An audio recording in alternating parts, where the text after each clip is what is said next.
The movie opens in the shadowy corridors of global espionage as Roxanne Hall, a seasoned agent of a covert organization known only as the Union, leads a high-risk operation in Trieste, Italy. Pickup team, give a signal when you're in position. Their objective is to secure a rogue CIA asset before it falls into the wrong hands.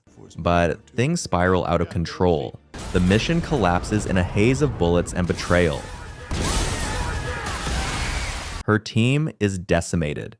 The target is taken by an unknown adversary. Roxanne, or Rox as she's called in the field, is left reeling. Okay. The botched op weighs heavily on her. The loss of her agents, the unanswered questions, and the enemy's shadowy emergence all gnaw at her resolve. The scene shifts to Paterson, New Jersey, where Mike McKenna, a construction worker, lives a modest blue-collar life. To educate me all these years later. His world is concrete and steel, a far cry from Roxanne's world of secrets and danger. One night, while drinking with old friends at a neighborhood bar, Mike's past walks in. Behind the bar buys the other one a drink. Rox enters the bar like a ghost from another life. She and Mike were once high school sweethearts, inseparable, until life carved them down separate paths. It's been 25 years since they last saw each other. So what, you're here by yourself? Yeah. Their reunion feels warm and familiar. They talk, laugh, share beers, and relive old memories while playing pool. These disco fries actually work. You forgot about a lot of good things. Rox is charming, casual, almost flirty, but beneath the smiles and the nostalgia lies something colder. She leads him away from the crowd to a quieter place, hinting at rekindled romance. Then she strikes. Without warning, she tranquilizes him. As he slumps forward, unconscious, her operatives seal him in a body bag and spirit him away. Hours later, Mike wakes in a lavish hotel suite in London. Confused and angry, he tries to make sense of his new surroundings. Rox explains how he got there, but the explanation doesn't soothe him. He bolts from the room, driven by the panic of possibly losing his day job. He can't afford to be late again, not after the last warning. But as he steps into the crisp London air, he runs into Tom Brennan, Rox's superior.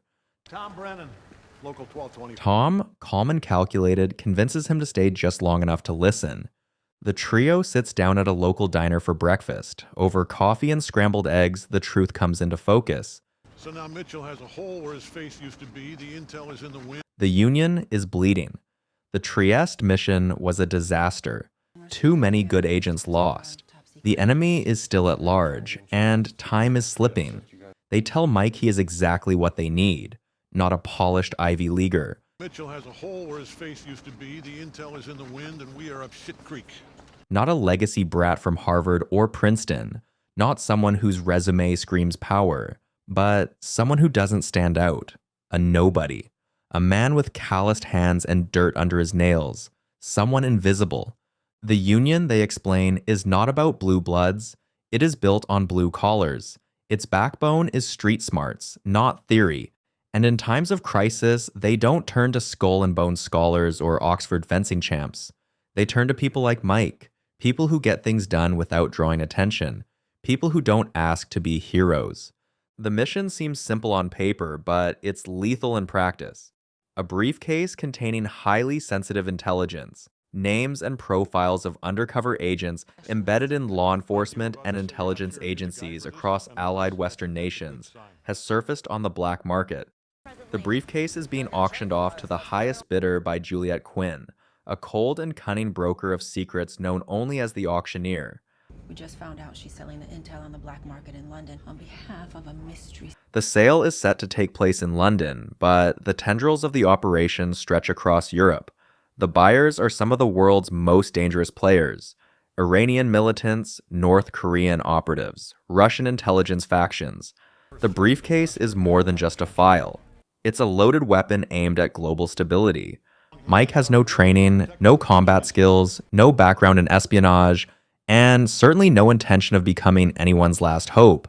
But the Union is running out of time, and they believe his ordinary life is the perfect camouflage. The enemy is watching, the auction is near, and Rox, hardened, relentless, still carries something unresolved in the way she looks at him, something that feels like guilt, or a memory that never healed.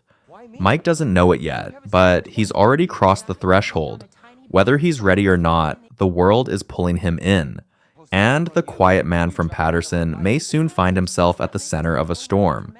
Mike begins to unravel under the weight of what's been asked of him. The mission feels impossible. The stakes are terrifying. He is just a construction worker from New Jersey, not a covert operative. Doubt creeps in like a slow-moving fog, thickening with every hour that passes. He second-guesses himself, wonders if he's being set up to fail, wonders why he, of all people, was chosen. But Rox doesn't let him spiral alone. She reminds him of who he is, not who he thinks he is, but who he's always been. She speaks with a steady calm, telling him that even in his so-called ordinary life, he deals with danger every single day. She points out how he moves steel across the sky like it's second nature, how he walks along thin beams hundreds of feet above ground with no safety net and no hesitation. He confirms it without fanfare, but the memory of that balancing act registers. She tells him that once upon a time he was an all-star athlete, focused, fearless, and back then she could always count on him, through games, heartbreak, and long walks home. He was her constant, but the warmth of nostalgia gives way to something sharper. Mike reminds her that while she could always count on him, he couldn't say the same for her. She disappeared, vanished from his life without warning. Rox brushes it off. She says she didn't vanish, she just went to college. Nothing dramatic, nothing personal. Life just happened. She insists this mission isn't forever, just a one-time job, a temporary role to fix a very specific, very urgent mess. And once it's done, he can return to his life. She slides a ticket into his hand, tells him that if he wants out, he can be on a plane the next morning. Back to the same bar, same stool, same guys with the same stories. The door is open. She won't force him. The choice, ultimately, is his. Then she walks away. Alone and restless, Mike calls the one person who always brings clarity, his mother, Lorraine. She doesn't know the details, but she recognizes the name, Roxanne Hall. She remembers the girl from Mike's past, says she always liked her, said she was smart, pretty, driven, came from a good family. Lorraine doesn't ask questions, just tells Mike to have fun, trust himself, and give Rox a hug from her. And she reminds him not to forget the best man speech for his brother's wedding. Her voice, light and warm, lifts some of the weight. For Mike, it feels like a sign. The next day, he chooses to stay. Training begins immediately. What should have taken 6 months is crammed into just under 2 weeks. He's pushed to the brink. Every day is a test of endurance and identity. He's given a new name, new documents, and a backstory crafted down to the last detail. His mind is picked apart through psychological evaluations. He is taught better techniques on how to throw a punch, break a hold, disarm a threat. He learns how to shoot with precision, how to disappear in a crowd, how to spot a tail. And through it all, Rox is there, always 2 steps ahead, efficient, relentless, polished in a way Mike can't match but tries to keep up with. She moves like she belongs in this world. He fumbles, he sweats, he curses, but he keeps going. He watches her, learns fast, pushes through the pain, because now the doubts are quieter. The fire is stronger. Something in him has shifted. He's no longer just trying to help Rox fix her mission. He's trying to prove something to her, to himself, to the version of him that once ran up the field with the whole town watching. He is not a spy. Not yet, but he is becoming someone new, someone dangerous, someone necessary, Sent by the Union with $5 million to buy an opportunity to bid at the intel auction, Mike is immediately ambushed by another interested party.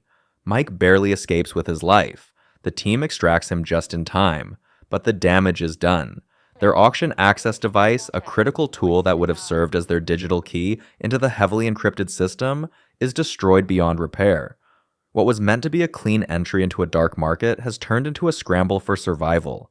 Back at their temporary base, tensions run high. The debrief is quiet but heavy. Suspicion hangs in the air like smoke. One operative speaks up, voicing a concern that many are already thinking. Their operations are being compromised too precisely, too consistently. First Trieste, now London. He believes there's a mole in their ranks. Someone on the inside leaking details to their enemies. Someone close. Tom Brennan, the mission's hard-edged leader, refuses to entertain the accusation. He shuts it down with cold finality, saying he trusts every person in that room with his life. He shifts focus instead. The attack on Mike may not have been sabotage from within, he suggests, but rather a calculated act of desperation. For rivals at this level, it's easier to eliminate the competition than outbid them. In a war of shadows, murder is often more efficient than money. His conclusion is grim but logical. To the assailant, every participant in the auction is now a target. It's open season. The analysis makes sense, but one colleague raises an undeniable truth. It doesn't matter who else gets taken out if they themselves are no longer in the game. Their access device is gone. Without it, they have no way to bid. No way to even get into the system. They are on the outside, watching a storm build they can no longer influence. Rox listens in silence, weighing the options. Then she speaks. Repairing their own device in the short time left is impossible. But there's another way. They could steal one. If another team has a working device and they are already playing dirty, then there is no reason not to escalate. Tom absorbs the suggestion. It's bold, risky. But the stakes are no longer about reputation or rules. The safety of countless operatives across the Western world is on the line. And if the Union fails now, they may never recover. Their future, their credibility, their very existence hangs in the balance. With less than 48 hours left and their funds drained, the Union makes a hard decision. They abandon diplomacy. They chase down a lead on the Koreans' hired mercenaries. The scene shifts from chaos and strategy to a quieter, more personal setting. A dimly lit bar where Rox finds Mike seated alone, brooding over the wreckage of the mission. The weight of failure clings to him. His expression is drawn, his shoulders heavy with doubt. The moment Rox enters, he speaks before she even sits. He already knows why she's there. He assumes Tom has sent her to deliver the inevitable verdict, that he's being sent home. A clean exit, an end to his involvement. The mission has gone sideways, and he believes he's no longer needed. Rox doesn't challenge the assumption. She doesn't deny it. Instead, she gently suggests that maybe going home is the best option. He could live, plan his brother's bachelor party, and leave this brutal world behind. But her voice lacks conviction, and Mike sees through it. He confesses that he hates the feeling of letting people down. It eats at him. The sense that he's failed not just the mission, but Rox too. She stops him from spiraling. She tells him he did everything right. He followed orders, kept his head, and moved with courage. The mission collapsed under forces outside his control. He isn't to blame, but her words, though meant to comfort, only deepen his resolve.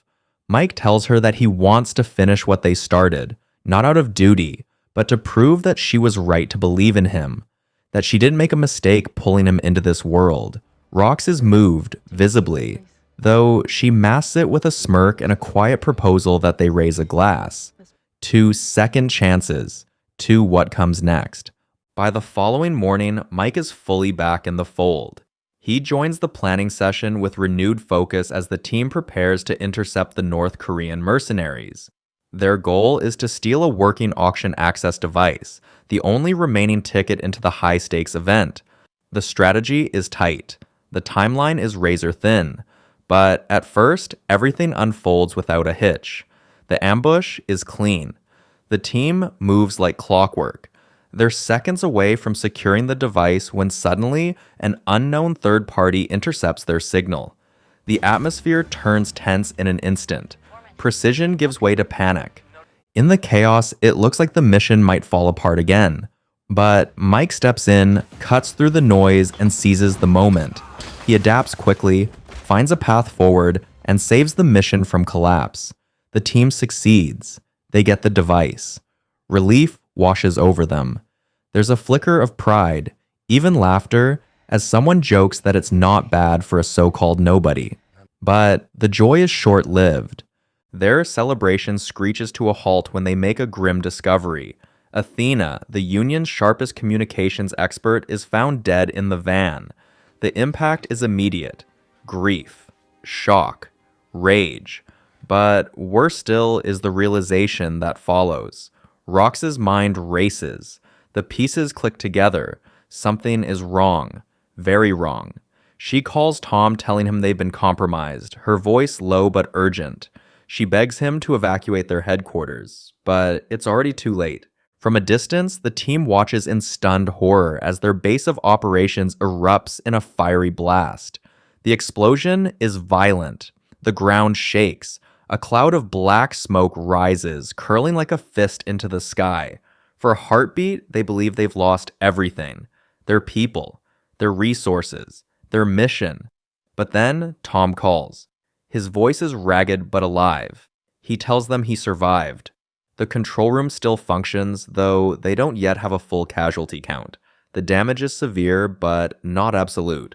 With their cover blown, the Union is forced to go dark. The team disperses into the shadows. Survival becomes the new priority. Rox and Mike retreat to one of her safe houses. The house is small, fortified, and quiet.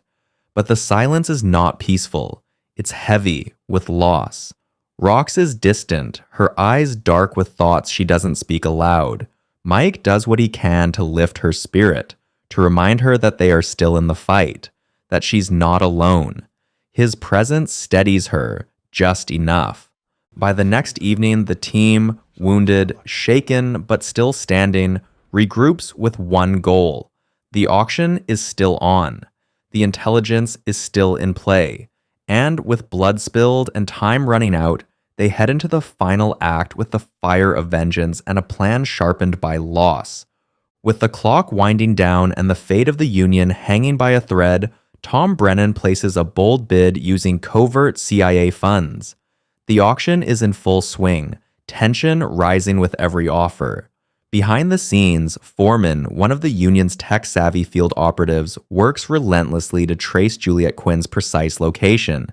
She is the elusive auctioneer who holds the briefcase, an item so volatile, so valuable that losing it now could collapse alliances and compromise global intelligence networks.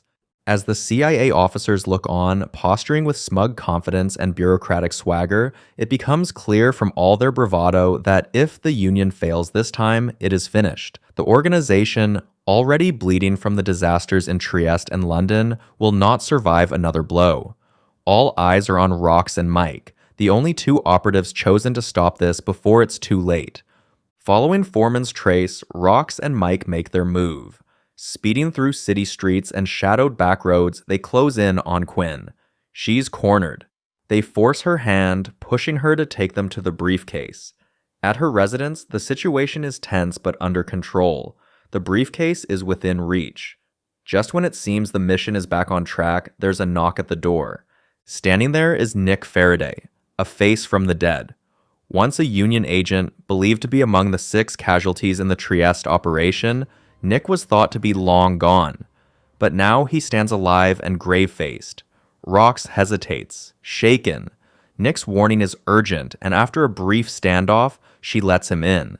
He claims they are all in imminent danger, that nothing is as it seems. His revelations are chilling. Nick accuses Tom Brennan, the man who built the Union from the ground up, of being the traitor, the mole, the one who orchestrated the failure in Trieste, the man responsible for the chain of deaths and the chaos that followed. As the pieces start falling into place, Mike makes a second, more personal discovery. Nick Faraday was Roxanne's husband. The betrayal cuts deep. Mike is stunned, betrayed, hurt in a way that goes beyond mission parameters. Still, with no time to process, they are forced to keep moving. They agree to meet with a CIA liaison at a bridge the next day. The briefcase must be delivered. The truth must come out. But the cracks in their unity have already formed. Rox and Mike leave together with the briefcase. Inside the car, the silence between Rox and Mike is thick. Then it explodes into raw emotion. Mike demands answers. Rox hadn't told him about Nick. She insists they were separated, and she had no reason to expect Nick was alive.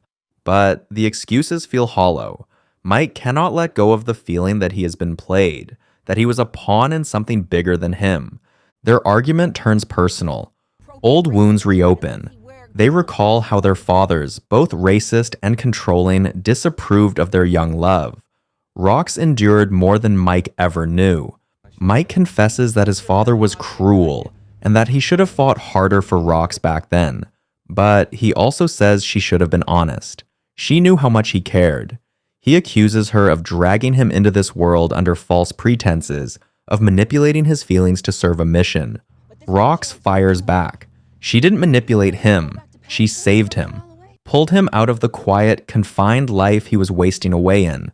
She saw more in him than he saw in himself. But her words don't land the way she hopes. To Mike, it sounds like condescension. A reminder that she never saw him as enough unless he was in her world, playing by her rules.